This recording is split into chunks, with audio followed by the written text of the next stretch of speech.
আসসালামু আলাইকুম। এটিএন বাংলা সংবাদে সবাইকে স্বাগত জানাচ্ছি আমি বর্ষা ইসলাম। শুরুতেই বিআরবি কেবল সংবাদ শিরোনাম। জুলাই পুনর্জন্মের মাস, ব্যাপক সংস্কার না হলে আবারও ফিরে আসতে পারে স্বৈরাচার, সতর্ক করলেন প্রধান উপদেষ্টা। নতুনভাবে দেশ গড়ে তোলার অঙ্গীকার। হাসিনার অপরাধ ৭১-এ পাক বাহিনীকেও হার মানিয়েছে, মন্তব্য আইন উপদেষ্টার। গণহত্যার টপ কমান্ডারদের বিচার দ্রুতই শেষ হবে আশা প্রসিকিউশনের।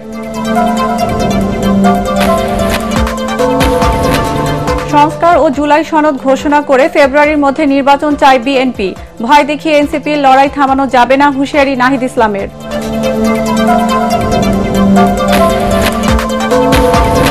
জুলাই সনদের খসড়া নিয়ে রাজনৈতিক দলগুলোর মিশ্র প্রতিক্রিয়া। তত্ত্বাবধায়ক সরকার প্রধান ও সাংবিধানিক প্রতিষ্ঠানে নিয়োগের বিষয়ে মতানৈক্য।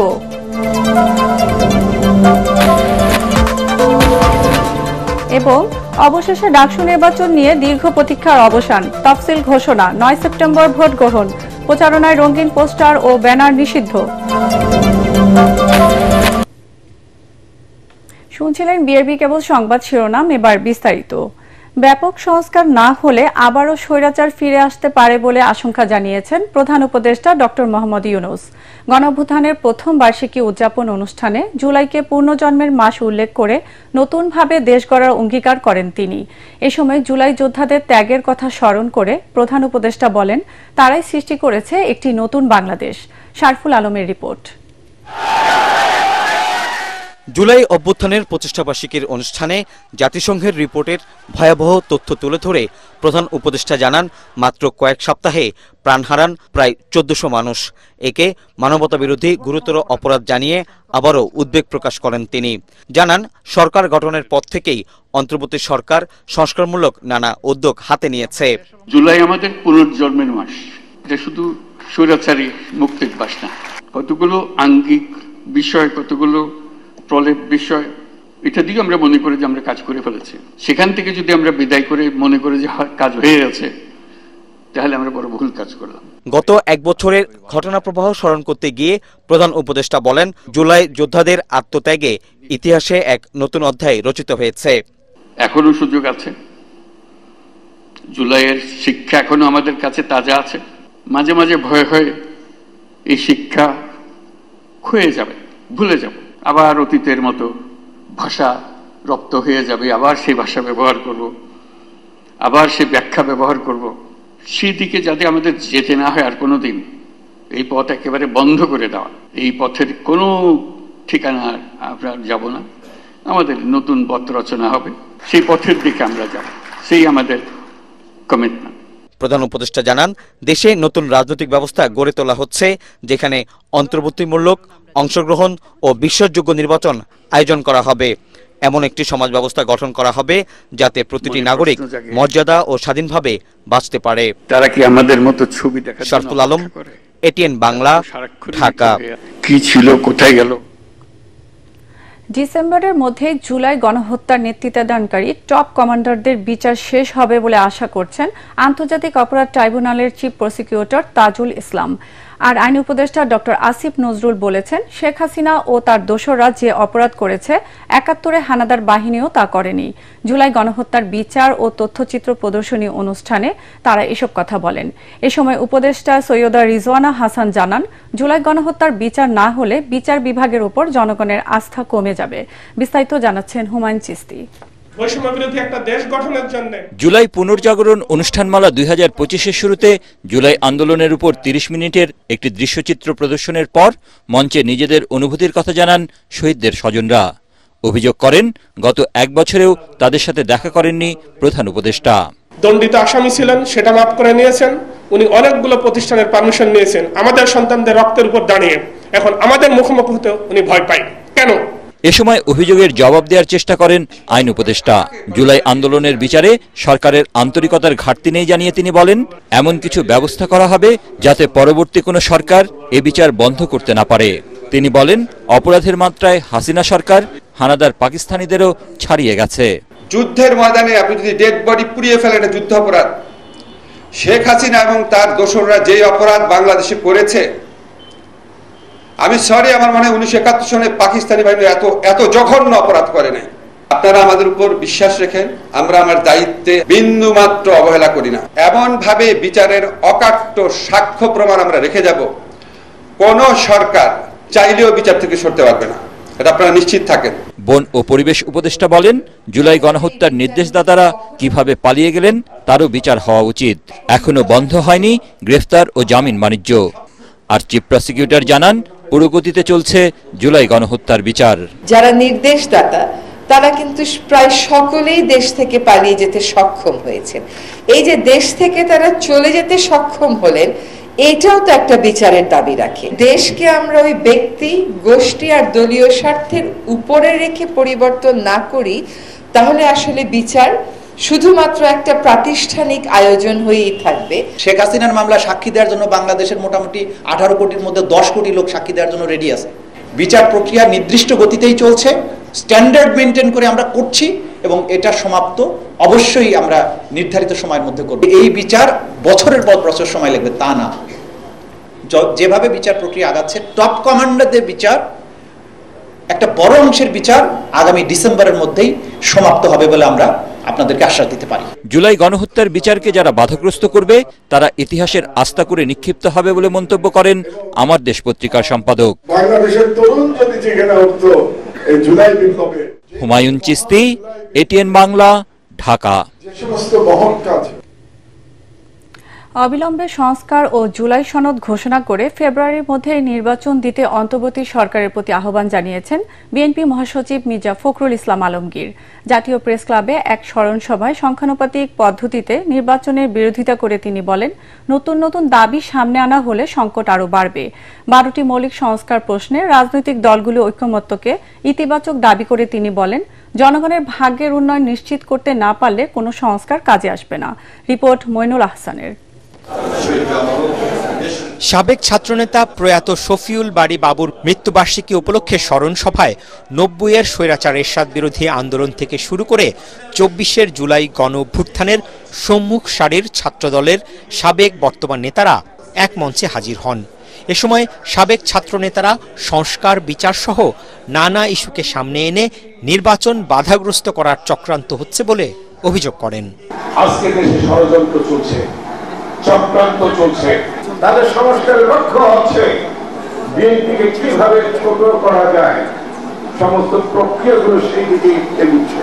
দলের মহাসচিব মির্জা ফখরুল ইসলাম আলমগীর বিএনপিকে সবচেয়ে বড় সংস্কারপন্থী দল দাবি করে বলেন, তাই ঐকমত্য কমিশনের উদ্যোগকে সফল করতে সব রকম সহযোগিতা করে যাচ্ছে তার দল। 12টা মৌলিক বিষয়ে পরিবর্তনের সবগুলো দল এক হয়েছে। This is a positive thing.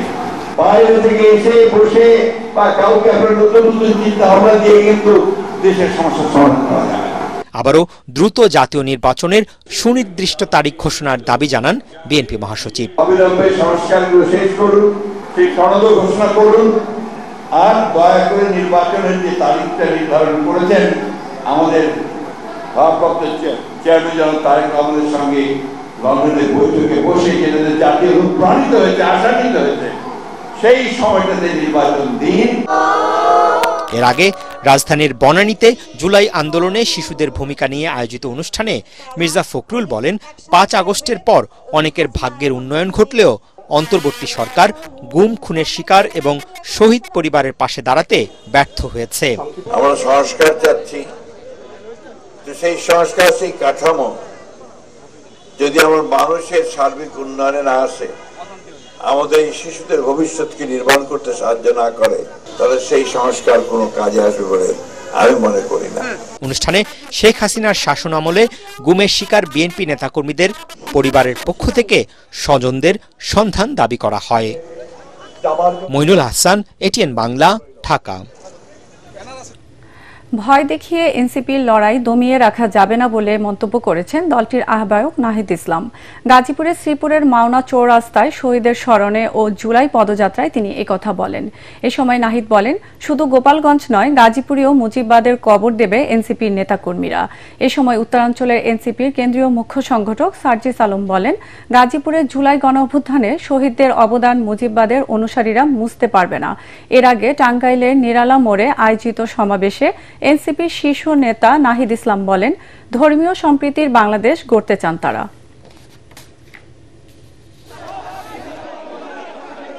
এই বাংলাদেশের প্রশাসনকে, পুলিশকে, অন্যান্য বাহিনীকে বাংলাদেশের জন্য দেখতে চাই, বাংলাদেশের মানুষের জন্য দেখতে চাই। আগামীর বাংলাদেশে আমরা মিডিয়াকেও কোন ব্যক্তি, গোষ্ঠী, দলের দালাল হিসেবে দেখতে চাই না। কোন ধরনের দলীয়, ব্যক্তিগত অন্য কোন প্রভাবের প্রোটেকশন দিয়ে এই বাংলাদেশে আর চাঁদাবাজদের রক্ষা করা যাবে না। বাংলাদেশের কোন একজন জাতির পিতা নয়, বাংলাদেশে অনেকজন জাতির পিতা রয়েছে, তার মধ্যে অন্যতম রয়েছে মাওলানা ভাসানী। কয়েকদিন ধরেই রংপুরের গঙ্গাছড়া একটি উপজেলায় আমাদের হিন্দু জনগোষ্ঠীদের বাসভবনে, বাড়িঘরে হামলা চালানো হয়েছে, লুটপাট চালানো হয়েছে। আমরা তীব্র নিন্দা জানাই। ধর্ম অবমাননার অভিযোগে আমাদের নবীজিকে সেখানে কটূক্তি করা হয়েছে। আমাদের নবীজিকে যদি কেউ কটূক্তি করে, আমাদের ধর্মকে যদি কেউ অবমাননা করে, আমরা অবশ্যই তার বিচার চাই। তত্ত্বাবধায়ক সরকার প্রধান ও সাংবিধানিক প্রতিষ্ঠানে নিয়োগের বিষয়ে জাতীয় ঐকমত্য কমিশনের সংলাপে এখনো একমত হতে পারেনি রাজনৈতিক দলগুলো। একই সাথে কমিশনের পক্ষ থেকে দলগুলোকে পাঠানো জাতীয় সনদের খসড়া নিয়ে মিশ্র প্রতিক্রিয়া জানিয়েছে তারা। তবে কমিশনের সহসভাপতি ডক্টর আলী রিয়াজ বলেছেন, দুই পর্যায়ে আলোচনায় একমত হওয়া বিষয়গুলো সমন্বয় করে এই মাসেই চূড়ান্ত করা হবে জাতীয় সনদ। ইমদাদুল্লাহ বাবুর রিপোর্ট। ঐকমত্য কমিশনের সাথে দ্বিতীয় দফার ২১তম দিনের সংলাপের আলোচ্য বিষয় ছিল তত্ত্বাবধায়ক সরকারের প্রধান নিয়োগ, ন্যায়পাল সহ সংবিধিবদ্ধ প্রতিষ্ঠানে নিয়োগ প্রক্রিয়া এবং সংসদে নারী প্রতিনিধি নির্বাচন। দীর্ঘ আলোচনায় বেশ কয়েকটি দল তত্ত্বাবধায়ক সরকার প্রধান নিয়োগের ক্ষেত্রে বাছাই কমিটির দেয়া মনোনয়ন মানার প্রস্তাবে রাজি হয়, আর কয়েকটি দল র্যাঙ্কিং পদ্ধতির প্রস্তাব দেয়। কেউ কেউ ত্রয়োদশ সংবিধান অনুযায়ী সুপ্রিম কোর্টের সর্বশেষ অবসরপ্রাপ্ত বিচারপতিকে তত্ত্বাবধায়ক সরকার প্রধান করার সুপারিশ করেন। এছাড়া ন্যায়পাল নিয়োগের ক্ষেত্রে সংবিধান নয়, আইন মানার প্রস্তাব করে বিএনপি। আর নারী আসন নিয়েও একমতে আসতে পারেনি দলগুলো। কোন কোন দল র্যাঙ্ক চয়েস পদ্ধতিতেই আর তারা যেতে চাচ্ছেন না, অথবা এই পদ্ধতিটা বিষয়ে সিদ্ধান্ত কি হবে সেটা পরবর্তী সংসদ অথবা জনপ্রতিনিধিদের হাতে ছেড়ে দিতে চাইছেন। আমরা অনেকগুলো দল এটাকে সিরিয়াসলি অপোজ করেছি এবং বিএনপির কাছে আমরা অনুরোধ করেছি যে আপনারা এই জায়গায় অন্তত একমত হন, এই জায়গায় অন্তত নোট অফ ডিসেন্ট আপনারা দিয়েন না। এছাড়া ঐকমত্য কমিশনের পক্ষ থেকে রাজনৈতিক দলগুলোকে পাঠানো জুলাই সনদের খসড়া নিয়েও প্রতিক্রিয়া জানিয়েছে দলগুলো। মোটা থেকে যে খসড়াটা দেয়া হয়েছে সেই খসড়াটার ব্যাপারে আমরা দলীয় ফর্মে আলাপ আলোচনা করছি। আমাদের অফিসিয়াল যে পজিশন এবং যে সংযোজন বিয়োজনগুলোর জায়গা রয়েছে, অবশ্যই রয়েছে, সেগুলো আমরা আপনাদেরকে আরো ফর্মালি সামনের দিনে আমরা উপস্থাপন করব। ঐকমত্য কমিশনের যে সমস্ত বিষয়গুলো আলোচনা হচ্ছে, আমরা একমত হচ্ছি বা সিদ্ধান্ত হচ্ছে, সেগুলো কিভাবে বাস্তবায়ন হবে এই ব্যাপারে কোনো ধরনের ইঙ্গিত স্পষ্টভাবে নাই, বরং যেটা লেখা হয়েছে সেটা একেবারেই শুধু হতাশাব্যঞ্জক নয়, এটা ডেঞ্জারাস। কি কি বিষয় ঐকমত্য হয়েছে এই বিষয়গুলো ওখানে নাই, সেটা পরে দেয়া হবে। এখন যেটা হয়েছে সেই খসড়ার সাথে আমরা মোটামুটি একমত। আমরা আমাদের যেগুলো সংশোধনী থাকবে ভাষাগত আর কি, বাক্যগত, অন্য কিছু বিষয় নেই। অঙ্গীকারের বিষয়ে আমরা একমত। সেই ভাষা, বাক্য, শব্দ ওখানে আমাদের যা যা সংশোধনী অবজারভেশন থাকবে এটা আমরা কালকে জমা দেব। তবে কমিশনের সহসভাপতি বলছেন ৩১ জুলাইয়ের মধ্যেই আলোচনা শেষ করে জুলাই সনদ চূড়ান্ত করা হবে। ৩১ জুলাইয়ের মধ্যে আমরা যেভাবেই হোক আমাদের সনদের একটা চূড়ান্ত রূপ অন্তত পক্ষে যে সমস্ত বিষয়ে ঐকমত্য প্রতিষ্ঠা হয়েছে সেগুলো সুস্পষ্ট করা দরকার করতে হবে এবং সনদে অন্তর্ভুক্ত করতে হবে। এখন পর্যন্ত প্রাথমিক পর্যায়ের ঐকমত্যের জায়গাগুলো এবং গত এই পর্যায়ে যেগুলো হয়েছে সেগুলো সমন্বিত করে পরশুদিনের মধ্যে আমরা একটা সনদের জায়গায় পৌঁছাবো। এদিন সংলাপে ৩০টি রাজনৈতিক দল অংশ নেয়। ইমদাদুল্লাহ বাবু, ATN বাংলা, ঢাকা। অবশেষে ডাকসু নির্বাচন নিয়ে দীর্ঘ প্রতীক্ষার অবসান হতে যাচ্ছে। আগামী ৯ সেপ্টেম্বর অনুষ্ঠিত হবে ভোট গ্রহণ। ঢাকা বিশ্ববিদ্যালয় সিনেট ভবনে ডাকসু নির্বাচনের তফসিল ঘোষণা করেছেন প্রধান নির্বাচন কমিশনার বিশ্ববিদ্যালয়ের অধ্যাপক ডক্টর জসিম উদ্দিন। তফসিল অনুযায়ী আজ খসড়া ভোটার তালিকা প্রকাশ করা হবে। বিস্তারিত খায়রুল ইসলামের রিপোর্টে। দীর্ঘ 5 বছর পর আবারও অনুষ্ঠিত হতে যাচ্ছে ঢাকা বিশ্ববিদ্যালয় কেন্দ্রীয় ছাত্র সংসদ ডাকসু নির্বাচন। মঙ্গলবার বিকেলে বিশ্ববিদ্যালয়ের সিনেট ভবনে এই নির্বাচনের তফসিল ঘোষণা করেন প্রধান নির্বাচন কমিশনার অধ্যাপক ডক্টর জসিমউদ্দিন। ডাকসুর তফসিল ঘোষণা করছি। এ সময় ঢাকা বিশ্ববিদ্যালয়ের শিক্ষার্থীরা বলেন, ডাকসু নির্বাচন হলো তাদের প্রাণের দাবি। দীর্ঘ আন্দোলন করেছি ডাকসুর জন্য, যে আমরা অনুসরণ করেছি অবস্থান কর্মসূচির মাধ্যমে, যে আমরা একটা ডাকসু নির্বাচনের তফসিল পেয়েছি আমাদের জন্য এবং সর্বোপরি ঢাকা বিশ্ববিদ্যালয়ের ছাত্রদের জন্য এটা একটা উৎফুল্ল এবং আপনার আনন্দের বিষয়। কোনো বিশেষ দল নাও চাইতে পারে ডাকসু, কারণ তাদের মনে হতে পারে তারা জয়লাভ করবে না, অথবা তারা এই স্বাভাবিক একটা সময়ে তারা প্রভাব ফেলতে পারবে না, এই জন্য তারা না চাইতে পারে। এই ঢাকা বিশ্ববিদ্যালয়ের রাজনীতির আঁতুড়ঘর হয়। এখানে শিক্ষার্থীদের কে রাজনীতি করার সুযোগটা দিতে হবে এবং সেটা রাজনীতিটা হবে লেজর ভিত্তিক না, রাজনীতিটা হবে স্টুডেন্টদের জন্য, আপামর বাংলাদেশের মানুষের জন্য, তাদের অধিকারের জন্য। তফসিল অনুযায়ী খসড়া ভোটার তালিকা প্রকাশ করা হবে 30 জুলাই। খসড়া ভোটার তালিকা আপত্তি গ্রহণের শেষ তারিখ 6 আগস্ট। এরপর চূড়ান্ত ভোটার তালিকা প্রকাশ করা হবে 11 আগস্ট। ভোট গ্রহণের তারিখ ও সময় 9 সেপ্টেম্বর 2025 মঙ্গলবার সকাল 8টা থেকে অপরাহ্ন 3টা পর্যন্ত। ভোট গণনা তারিখ ও সময় 9 সেপ্টেম্বর 2025 মঙ্গলবার ভোট গ্রহণের পরপরই। ভোটের ফলাফল প্রকাশ 9 সেপ্টেম্বর 2025 মঙ্গলবার ভোট গণনার পরপরই। তফসিল অনুযায়ী মনোনয়নপত্র প্রত্যাহারের দিন 25 আগস্ট। প্রার্থীদের চূড়ান্ত তালিকা প্রকাশ করা হবে 26 আগস্ট। খায়রুল ইসলাম, এটিএন বাংলা, ঢাকা। মালয়েশিয়ার সাবেক প্রধানমন্ত্রী মাহাথির মোহাম্মদের আমন্ত্রণে তার সাথে মতবিনিময় করেছেন দেশের শীর্ষস্থানীয় শিল্প প্রতিষ্ঠান পিএইচপি ফ্যামিলির প্রতিষ্ঠাতা চেয়ারম্যান বিশিষ্ট শিল্পপতি সুফি মোহাম্মদ মিজানুর রহমান। তিনি জানান, এই সাক্ষাতে দীর্ঘদিনের সৌহার্দ্যপূর্ণ সম্পর্ক আরও জোরদার হয়েছে। গত সোমবার কুয়ালালামপুরে এই মতবিনিময় অনুষ্ঠিত হয়। আরও জানাচ্ছেন ফারহিন ইসলাম টুম্পা। আধুনিক মালয়েশিয়ার রূপকার ও সাবেক প্রধানমন্ত্রী ড মাহাথির মোহাম্মদের আমন্ত্রণে মালয়েশিয়া সফর করেন দেশের শীর্ষস্থানীয় শিল্প প্রতিষ্ঠান পিএইচপি ফ্যামিলির প্রতিষ্ঠাতা চেয়ারম্যান ও সমাজসেবায় 21 পদকপ্রাপ্ত শিল্পপতি আলহাজ সুফি মোহাম্মদ মিজানুর রহমান। দেশটির রাজধানী কুয়ালালামপুরে স্থানীয় সময় সোমবার মাহাথির মোহাম্মদের সাথে সাক্ষাৎ করেন তিনি। এ সময় মালয়েশিয়ার এই রূপকার সুফি মিজানকে স্বাগত জানান এবং নৈশভোজে মিলিত হন। শতবর্ষে পদার্পণ করায় মাহাথির মোহাম্মদকে ফুলেল শুভেচ্ছা জানান সুফি মোহাম্মদ মিজান। সৌহার্দ্যপূর্ণ পরিবেশে এই মতবিনিময় আয়োজনে আরও উপস্থিত ছিলেন বিশিষ্ট ব্যবসায়ী ব্যক্তিত্ব জিল্লুর রহমান, পিএইচপি পরিবারের ব্যবস্থাপনা পরিচালক মোহাম্মদ ইকবাল হোসেন ও পরিচালক মোহাম্মদ জহিরুল ইসলাম রিঙ্কু। 2014 সালে সুফি মিজানুর রহমানের আমন্ত্রণে সস্ত্রীক বাংলাদেশে আসেন মাহাথির।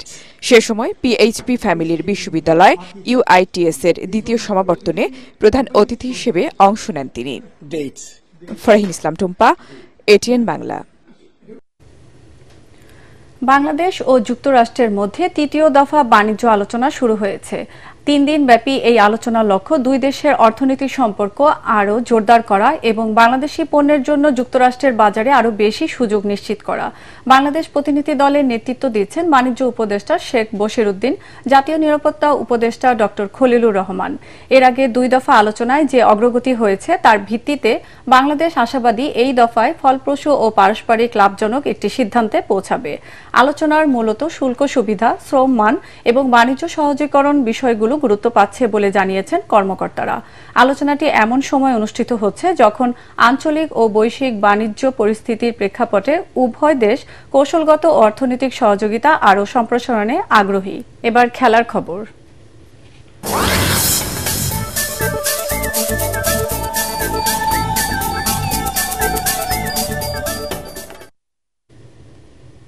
নারী এশিয়ান কাপের শক্ত গ্রুপে পড়েছে বাংলাদেশ। 12টি দলের এই টুর্নামেন্টে বাংলাদেশের নারীরা পড়েছে বি গ্রুপে। এই গ্রুপে প্রতিপক্ষ হিসেবে আছে 9 বারের চ্যাম্পিয়ন চীন, 3 বারের চ্যাম্পিয়ন উত্তর কোরিয়া এবং উজবেকিস্তান। 2026 সালের 1 থেকে 21 মার্চ অস্ট্রেলিয়ার 5টি ভেন্যুতে হবে এশিয়ান কাপের 21তম আসর। পরাগ আরমানের রিপোর্ট।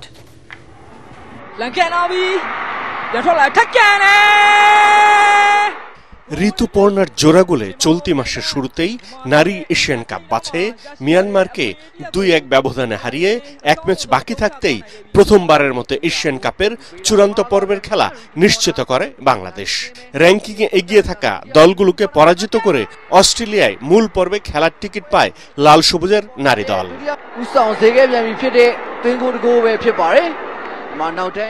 সিডনির টাউন হলে জমজমাট আয়োজন অনুষ্ঠিত হলো এশিয়ান কাপের ড্র। অংশগ্রহণকারী সব দেশের অধিনায়ক ও কোচকে আমন্ত্রণ জানিয়েছিল এএফসি, কিন্তু ইতিহাস করে প্রথমবার এশিয়ান কাপের মূল পর্বে জায়গা করে নেয়া বাংলাদেশের কেউ ছিল না ড্রতে। গ্রুপে শক্ত প্রতিপক্ষ বর্তমান চ্যাম্পিয়ন চীন। নারী এশিয়ান কাপে 14 বার অংশ নিয়ে 9 বারই চ্যাম্পিয়ন হয়েছে তারা। আগামী 3 মার্চ নিজেদের প্রথম ম্যাচেই সেই চীনকে মোকাবেলা করতে হবে পিটার বাটলারের দলকে। 6 মার্চ দ্বিতীয় ম্যাচে র্যাঙ্কিংয়ে 9 নম্বরে থাকা উত্তর কোরিয়ার মুখোমুখি হবেন আফিদারা। আর 9 মার্চ গ্রুপের শেষ ম্যাচে বাংলাদেশ লড়বে 5 বার এই টুর্নামেন্ট খেলা উজবেকিস্তানের বিপক্ষে।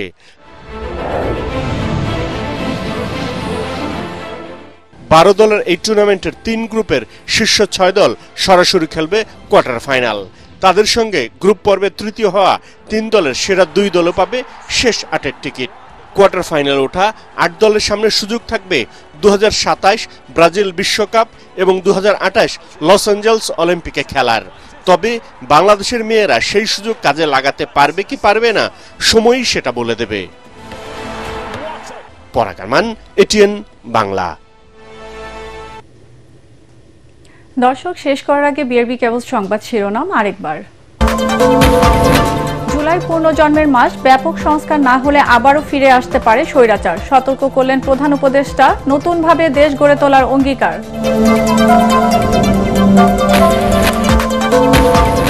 হাসিনার অপরাধ ৭১-এ পাক বাহিনীকেও হার মানিয়েছে, মন্তব্য আইন উপদেষ্টার। গণহত্যার টপ কমান্ডারদের বিচার দ্রুতই শেষ হবে আশা প্রসিকিউশনের।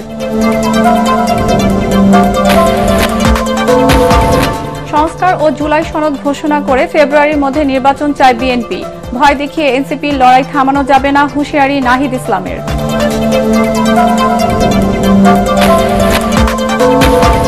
জুলাই সনদের খসড়া নিয়ে রাজনৈতিক দলগুলোর মিশ্র প্রতিক্রিয়া। তত্ত্বাবধায়ক সরকার প্রধান ও সাংবিধানিক প্রতিষ্ঠানে নিয়োগের বিষয়ে মতানৈক্য।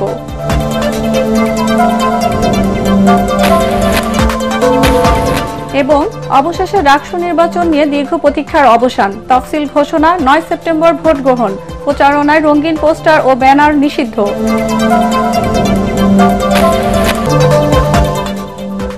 দর্শক, পরবর্তী সংবাদ দেখার আমন্ত্রণ জানিয়ে এখনকার মতো শেষ করছি। এটিএন বাংলা সংবাদ ইউটিউবে দেখতে ব্রাউজ করুন youtube/ATN বাংলা নিউজ। ধন্যবাদ সবাইকে।